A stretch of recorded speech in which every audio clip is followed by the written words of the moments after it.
Hey DJ, so if you want to learn how to get that clean audio signal baked right into your footage, whether you're using action cam, a digital camera, or your cell phone, let's dive in and show you exactly how. Okay, so with whichever live dock system you choose, either the 10 or the A20, they're both going to come with the setup equipment that you need to get started. So the first thing you'll get is a nice TRS cable here. The 3-ring, you know it's a TRS cable with the 3 little rings, which is going to provide a more balanced signal. And if your phone doesn't use a USB-C just yet, they have an adapter for you if you have like a 14 model or lower, which is perfect. Okay, so let's jump in and show you exactly what you need to do. So I'm going to take this TRS cable that they gave me, I'm going to hook up the 1/4 inch to it, and I'm going to run it out my booths. Now you could run it out anywhere, but I'm gonna go out my booth because that is easiest. Now another way you can hook this up is using one of these cables. I just happen to have one of these lying around. I use these for ceremony audio and things like that.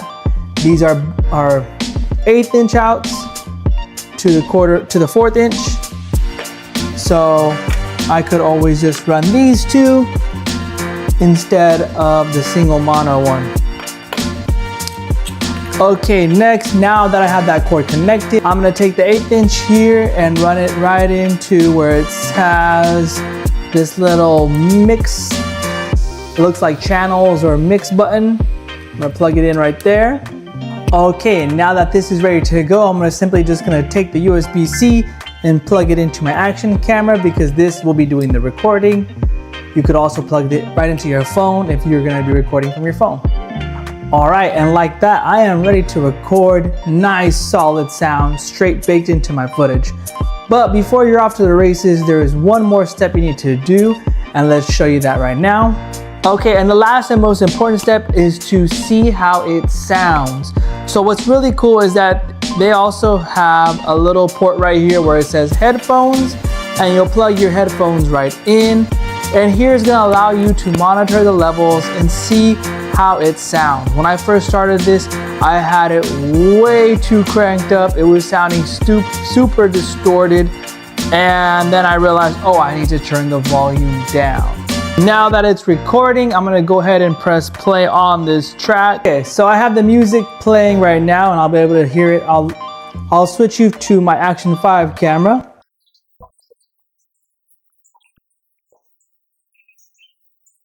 So on my mixer, I'm able to control the booth gain, which is perfect. So if I want to go up,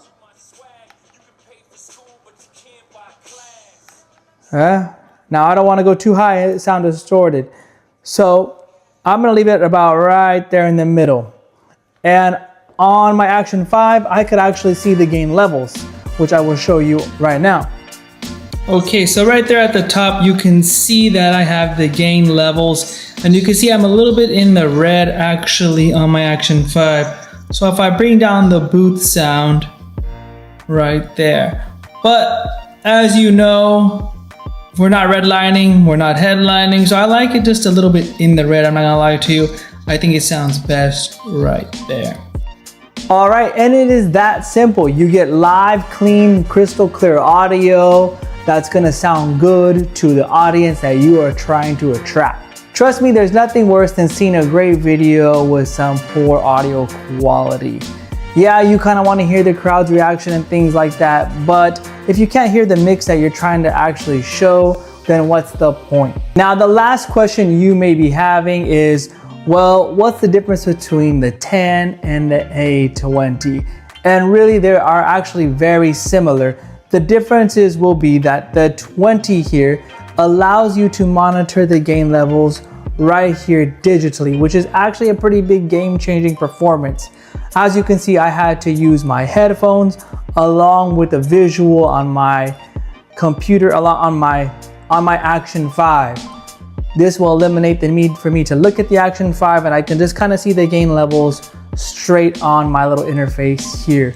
A very solid idea by the SYNIDO team. Now these both have Bluetooth, but this one is a little bit easier to use. As you can see, there's a dedicated Bluetooth button, Whereas this one you have to press here and then a blue ring will show, and then that's how you know that it's available for pairing. So again, it's still simple, but I guess the dedicated button is just a little bit easier. This one also has a button for your mono or stereo out. As you can see, I was using it in a mono signal with just one, and so then I would click the mono button, so that way I'm getting a good clean single line signal. Now these also offer another very cool thing, which is you can actually power your devices straight from here. So a lot of times my Action 5 will go dead, and I have various batteries to you know, kind of combat that, but it's a pain to have to change the battery throughout the night. Now with this, when I am using it, and the way I'm going to use it is I'm going to be recording my set, and I'm simply just going to plug a power to this USB-C right here. As you can see, there's a little lightning bolt, and you plug it in, and now my Action 5 will begin charging as well. So that is super cool. You get easy, flexible charging, so your device can run all night and you can get solid recording all night. And lastly, another difference would be that this one has a little bit more outputs for instruments if you need that, versus this one does not. So those would be the main big differences between the two.